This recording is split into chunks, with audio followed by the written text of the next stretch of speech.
Bonjour les amis, comment répondre aux arguments d'une personne au comportement pervers narcissique? Je sais que c'est une question que beaucoup d'entre vous se posent. Et dans cette vidéo, je vais vous expliquer pourquoi le pervers narcissique argumente, donc qu'est-ce qu'il a derrière la tête, quelles sont ses intentions, et c'est indispensable que vous le compreniez. Si vous savez dans quel but il argumente, vous pouvez comprendre ses motivations et donc avoir un coup d'avance sur lui. Et je vais vous expliquer comment faire. Et ensuite, je vais vous donner des exemples de phrases types que vous pouvez répondre et de choses types que vous pouvez répondre pour le déstabiliser et ne pas vous vider votre énergie dans un argumentaire face à lui. Parce qu'une personne manipulatrice ou toxique ou perverse narcissique, quand vous discutez avec lui ou avec elle, c'est un véritable gouffre d'énergie. Vous avez l'impression que vous vous videz de votre énergie pendant la discussion. Et quand elle se termine, soit vous êtes soumis et vous avez fini par dire oui à tout et par retourner votre veste, soit vous avez essayé de vous justifier, d'argumenter et vous vous sentez vidé, peut-être en colère, complètement déstabilisé par ce qui vient de se passer dans votre vie. Mon premier conseil, c'est de ne pas argumenter face à un pervers narcissique.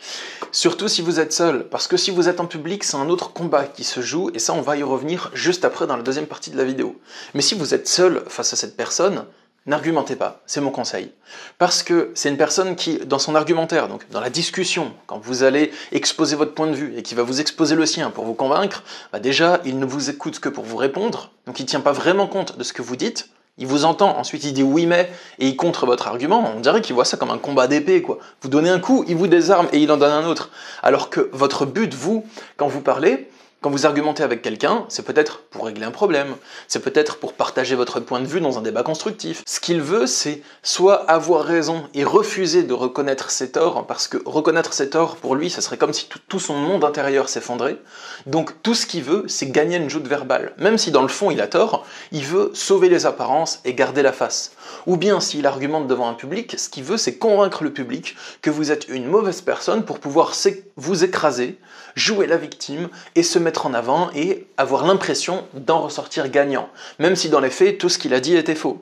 Donc, argumenter avec lui, c'est expliquer à quelqu'un qu'il ment, alors que cette personne sait qu'elle est en train de mentir. C'est comme si moi je vous dis, vous n'êtes pas en train d'écouter cette vidéo YouTube.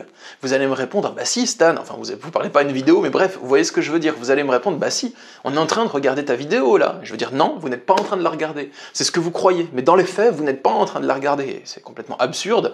Et lui, il va vous sortir des arguments pareils.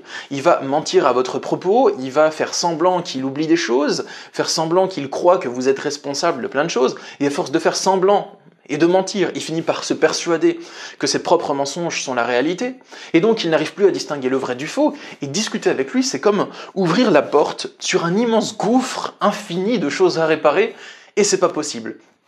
Donc, le résultat, c'est que vous allez essayer de vous justifier, il va pas vous écouter, et au final, la discussion sera stérile. Voilà pourquoi je vous conseille de ne pas argumenter et de couper court à la discussion.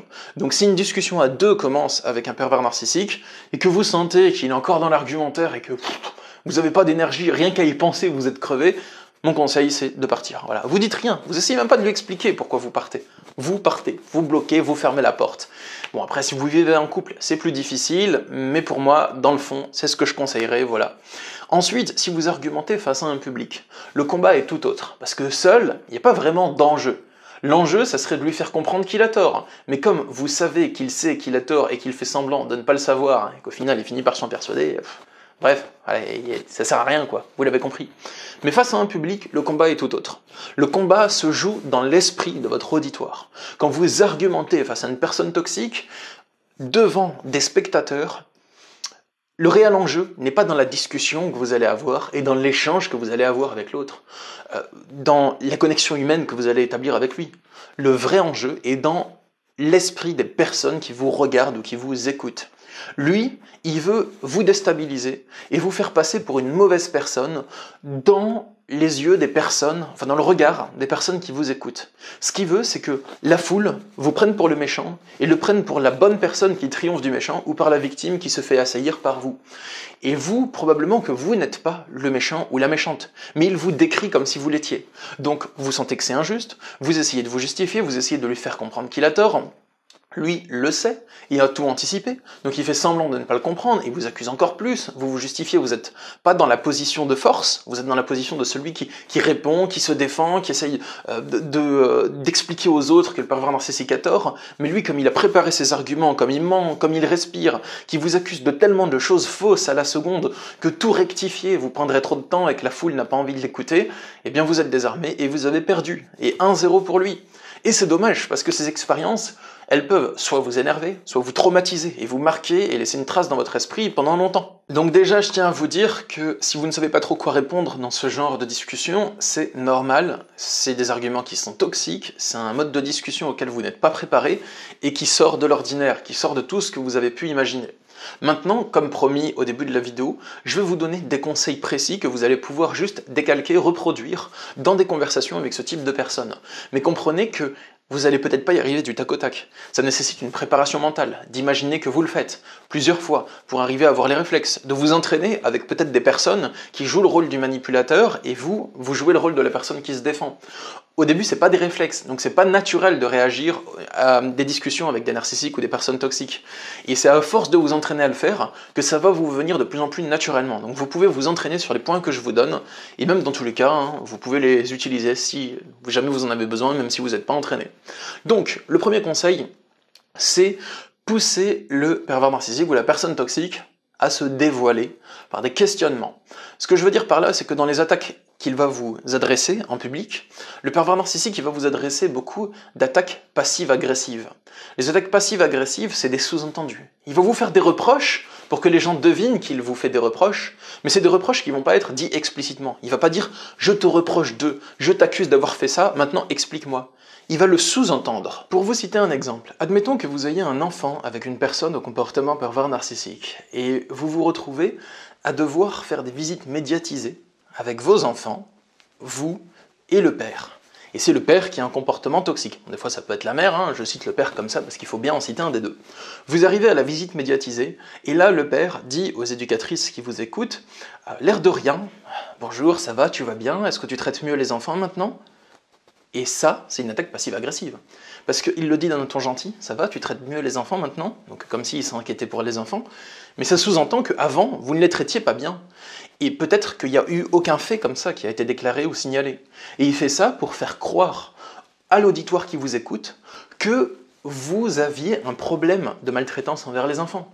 Et si vous lui répondez « bah oui, je les traite mieux, enfin je comprends pas », à ce moment-là, les éducateurs vont croire que vous ne les traitiez pas bien et que maintenant vous les traitez mieux. Donc le fait qu'ils vous disent « est-ce que tu traites mieux les enfants maintenant ?» ça sous-entend que vous les traitiez mal avant. Et c'est pervers, parce que si vous ne les avez pas maltraités, ça met direct le virus dans les yeux, dans les oreilles de votre auditoire. Dans ce cas-là, comment réagir à ce type d'attaque? Mon conseil, ce serait de le questionner sur les sous-entendus. Et les sous-entendus, vous allez lui dire, par exemple, « Qu'est-ce que tu sous-entends par là en disant tu traites mieux les enfants? Est-ce que tu sous-entends que je les traitais mal avant ?» Et là, vous l'amenez à se dévoiler. Et s'il dit « oui, oui, bien sûr, tu sais très bien de quoi je parle », tu peux dire « dis-nous en plus. Qu'est-ce qui te fait dire ça ?» Et ces trois questions, « Est-ce que tu sous-entends ça?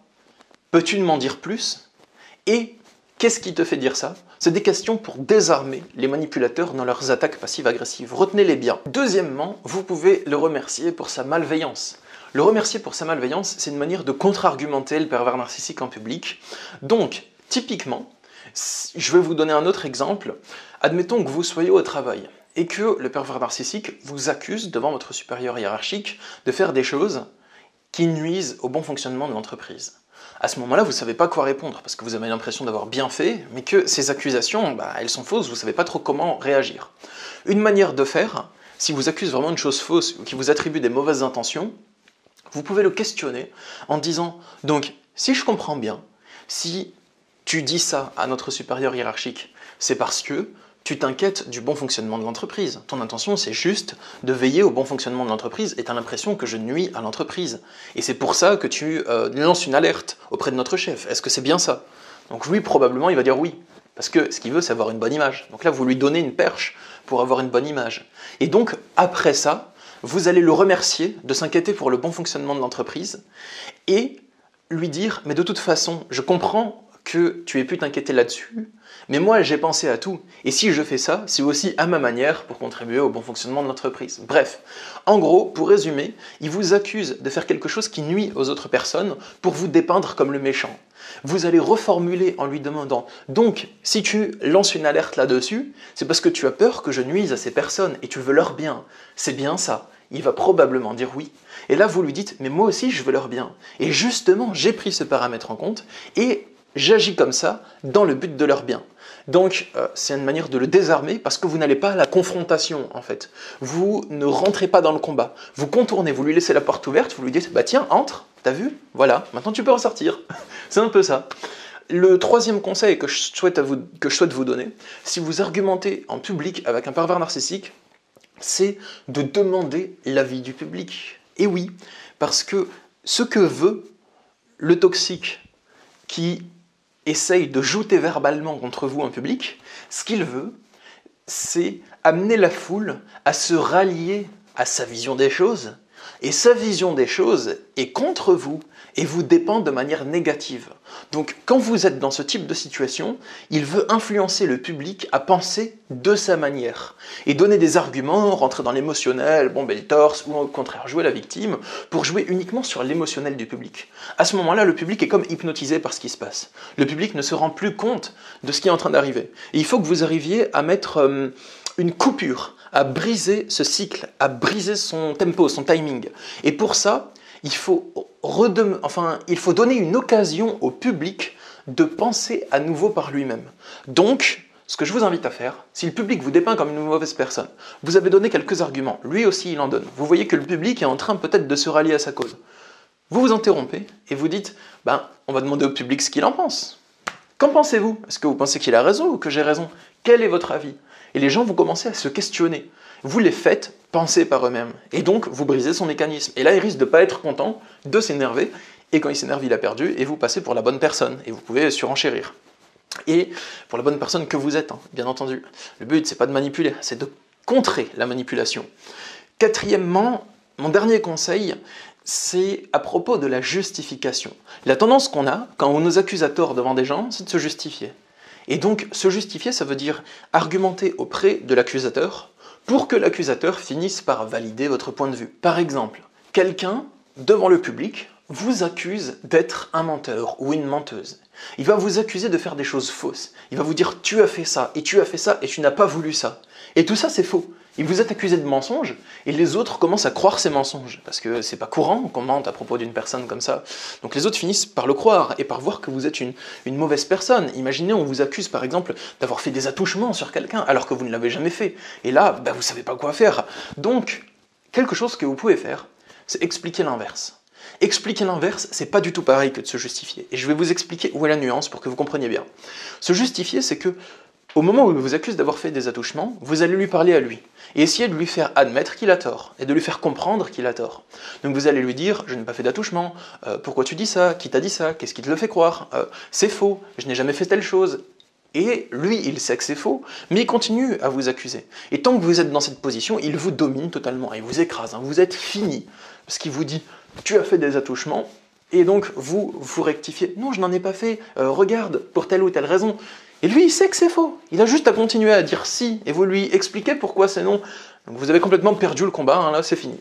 Et des fois, ça touche vraiment à votre intégrité, votre honneur, comme dans l'exemple que j'ai donné, qui est quand même grave, quoi. Pour contrer ça, vous allez expliquer l'inverse. Et l'inverse, c'est « je n'ai jamais fait une chose pareille, mais par contre, cet homme est en train de vous mentir à tous, à mon propos. Et je pense même que c'est lui qui a fait des attouchements. S'il m'accuse de ça, c'est peut-être qu'il a peur qu'on voit qu'il en a fait. Donc après, je ne sais pas, à vous de voir, ça ne me regarde pas, c'est tes affaires. » Et quand il va se justifier en disant « mais qu'est-ce que tu racontes? Je n'ai jamais fait une chose pareille », vous allez lui dire « écoute mec, ça ne me regarde pas, c'est tes affaires, tu fais ce que tu veux, c'est auprès de la police que tu vas devoir en répondre, mais pas auprès de moi. » Et si vous adoptez ce comportement, vous contrebalancez totalement le rapport de force en fait. C'est vous qui êtes en rapport de force. Et une dernière chose, avant de finir cette vidéo, un dernier conseil, quand vous argumentez avec un pervers narcissique, il ne faut pas essayer de remettre la discussion à un niveau sain, à un niveau d'égal à égal. Parce que lui, ce qu'il veut, c'est dominer. Vous n'aurez la paix que s'il est dominé, lui. Donc, au lieu de vouloir transformer la conversation en rapport sain, Admettons que, je sais pas moi, quelqu'un de gentil, eh bien, croit quelque chose de faux à propos de vous ou a mal compris. Vous allez essayer de lui expliquer pour qu'il vous comprenne et ensuite vous allez de nouveau pouvoir avoir une relation normale. Avec un pervers narcissique, c'est différent. Vous devez dominer la discussion, si vous le faites en public du moins. Donc, soit vous arrêtez, vous coupez court, vous vous barrez, mais si vous voulez continuer pour une raison ou pour une autre, pour défendre votre honneur ou un truc du style, à parler avec lui ou avec elle, il faut dominer, il n'y a pas le choix. C'est comme ça qu'il vous laissera tranquille. Parce que lui ne connaît que le rapport dominant et dominé. Il ne peut pas se placer d'égal à égal. Voilà pour mes conseils, à vous de les laisser infuser, de les laisser macérer à l'intérieur de vous et de voir ce que vous avez envie de vomir et ce que vous avez envie d'intégrer à votre organisme dans les prochains jours. Si cette vidéo vous a plu les amis, partagez-la sur les réseaux sociaux si vous sentez que ça peut aider votre entourage. Et aussi, abonnez-vous à ma chaîne YouTube en cliquant sur la petite cloche pour être notifié de mes prochaines vidéos concernant les relations toxiques. Et si vous souhaitez avoir mon accompagnement personnalisé, je propose des consultations de coaching en développement personnel. C'est des consultations où je vous aide à dépasser une problématique pour laquelle vous venez me solliciter, que ce soit une problématique en lien avec les manipulateurs et les relations toxiques, ou une autre problématique dans votre vie, atteindre vos objectifs, dépasser des blocages mentaux. Mon but c'est de vous aider à y voir plus clair, trouver des solutions, les appliquer et avancer. Si ça vous intéresse, il y a le lien dans la description pour avoir les infos. Je vous souhaite une bonne journée, et force à vous, et à bientôt. Au revoir.